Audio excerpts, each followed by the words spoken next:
so we can take our drift boat. Oh, there you go. There you go. Sean? Yeah. What's up, guys? Rick down here, Holy Moly Outdoors. Welcome to another Tech Tip Tuesday. Today's episode is going to be awesome because we're kind of going back over something that happened over the weekend.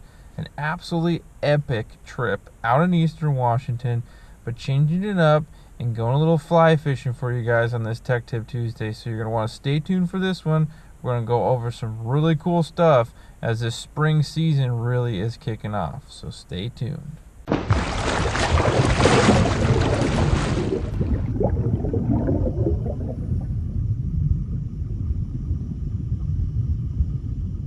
Alright guys, so like I said, we just got back. Matt and I had a phenomenal epic trip on the east side of the state.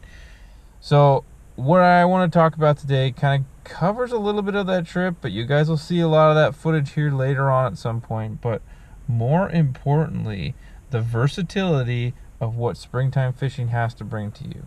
Now, we were out on the Yakima River, which is a really awesome destination trout fishery here in our state. It's a fly fish only. It really is a great fishery to go and experience with a guide or by yourself off the shore. There's some great opportunities to go and do. Now, what's cool about this Tech Tip Tuesday, because specifically it's right after we got back showcasing some of the stuff we learned. So from our guides, we had 3 distinctive different techniques that worked in different conditions. Now we're talking about nymphing, which is going to be subsurface. You're going to talk about streamers, which is your aggressive big fish. And then we're going to talk about dry flies. And really this springtime, especially on the eastern side of the state, guys, has a variety of weather conditions that come into factor. Our first day of the trip, for example, it was overcast, a little bit cold, and ended up getting some big time rain for a little while. So our conditions were not all that favorable to have some of the action that we wanted. However, we stuck to our guns. The guide had us nymphing for the day, and that ended up being the producer. So keeping that together in mindset, where our next day completely changed. We had bluebird skies, warmer weather, the bugs were hatching. So a completely different opportunity to come present itself and makes the fishing that much more fun when you can have all that versatility within a day, but you have to adapt to that. So what I would like to talk about in adapting wise is a couple different flies that'll work with those techniques. So for dry flies, you have to have the right conditions for it. Typically it's going to be later in the afternoon when things warm up, which happened to be just the case on our second day. The first day, nymphing was the key. Now, you can use an indicator rig like I have set up here. This happens to be a little thingamabobber, works great. I saw one of these rigs and I would have to honestly say back somewhere in YouTube world. But they take the little rubber bobber stops and you slide that thingamabobber right on there. Allows for the whole presentation to work great. You can slide up and down the line, no issues. I end up having a little swivel there to help as an anchor point, so that nymph ends up fishing straight down 90 degrees. Works really well. I have a little bit of split shot on here. You can use tungsten BBs as well if you really need to. Now this was a setup that I was using on our local rivers back in the summertime that had heavier flow. As far as what we're using for the flies end, we had some stone flies, skawas. So a nice little stone like this guy matched what was hatching. Perfect imitation to what's going on in the water. So we ended up using 2 flies most of the time. On here I have a little glow bug, still like I said for summer steelhead. But we were using some San Juan worms. As a spring runoff happens, a lot of worms are washed into the water. So it's really great opportunity to represent the forage that those fish have.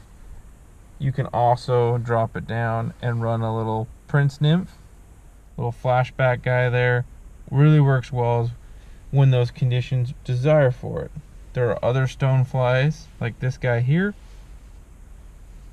Very, very similar to the matching the hatch, so to say, what's going on. A great bug that was really one of our top producers was called a Pat Stone. Super simplified stonefly version. Can easy tie a bunch of them, and it works great. So that was most of day one, and a little bit of day two as was just the nymphing. Now, opportunity did present itself to throw some streamers, just like this guy here, and my buddy Matt hooked an absolute hog doing so, and did another couple nice fish. Now, you can also do something with a little flash if you don't have the right sunlight to be able to represent something more natural. You want to bring that attention to those fish. So a streamer pattern, weighted, really helps get some undulation in the water. Tied on one of those loop knots really helps you out, get that right action as you're stripping it back.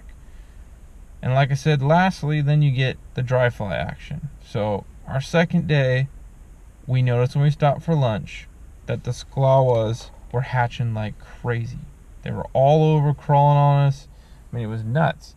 With this being the case, we knew that the afternoon had the potential for a really good dry fly bite.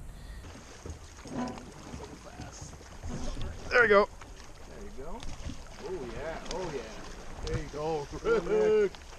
I happened to bring my 3-weight fly rod on this trip, so I was super jazzed to do something like that and get some big fish on that sucker. So what we were using was a little simulator like this guy as our front fly,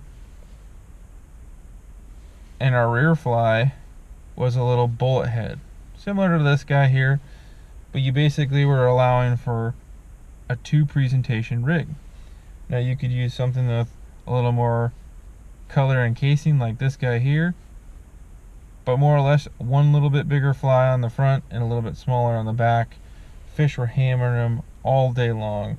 It was so fun to see a fish rise up and grab a natural bug, flip your fly right and through the same drift, and then boom, he would take yours too. So exciting.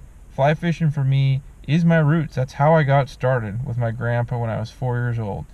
Dry fly fishing in a Mount Rainier stream, catching little tiny guys, just having a blast. So when I get the chance to go back and do something like we did on this trip and see the versatility of all the techniques in the spring that can be used same day, it really makes sense to really hone yourself in on those skills and have those stuff with you. So I really hope this Tech Tip Tuesday helps you guys out in terms of versatility. Nymphing, streamers, and dry flies are all 3 different pieces you can bring to the puzzle. Whether you're on a river, you can throw similar stuff in a still water. You could throw chironomids, subsurface, small bugs. Streamers work well, and if the dry fly hatch is there, you might get lucky and get in some big fish doing that. So stay tuned. There's a lot more where this came from, especially regarding this trip. So I hope you guys enjoyed this. Like and subscribe, give us a thumbs up here, and we'll catch you guys next time on the water. So see you soon. Take care and fish on.